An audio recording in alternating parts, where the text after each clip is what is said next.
Hello friends, అంత మంచిదేనా friends? మీకు తోటి ఒక విషయం షేర్ చేసుకోవాలనుకుంటున్నా. అందులో పెద్ద బిల్డప్, పాత బట్టలకే అంత బిల్డప్ అవసరమా, వీడియో తీసుడు అవసరమా ఆర్మీని మీరు అనుకోవచ్చు. కాకపోతే తీయాలి. ఎందుకు అని అంటే కొంతమంది పాత బట్టలే కానీ వేరే వాళ్ళకి ఇవ్వడం ద్వారా వాళ్ళ ఇంట్లో ఉన్న లక్ష్మి అంతా పోతుంది, మళ్ళీ వాళ్ళ దరిద్రం మనకి ఎక్కడ అంటుకుంటుందో అని ఉద్దేశంతో ఎవరికి కూడా వాళ్ళ బట్టలు అనేటివి ఇవ్వరు ఫ్రెండ్స్. అందుకోసమే ఈ వీడియో చేస్తున్నా.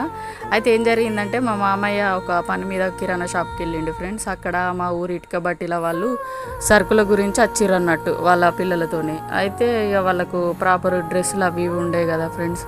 కొంతమంది పిల్లలు అయితే డ్రెస్సులు బట్టలు లేకుండానే మట్టిలో ఆడుకుంటూ ఉంటారు కదా ఫ్రెండ్స్. అయితే మొన్న మేము ఇల్లు చదువుకున్నప్పుడు ఆ బట్టలన్నీ ఒక సంచిలో వేసి పెట్టి ఉంటాయి. అందుకోసం మా మామయ్య బండి మీద తీసుకొచ్చి మరీ ఇచ్చిండు ఫ్రెండ్స్.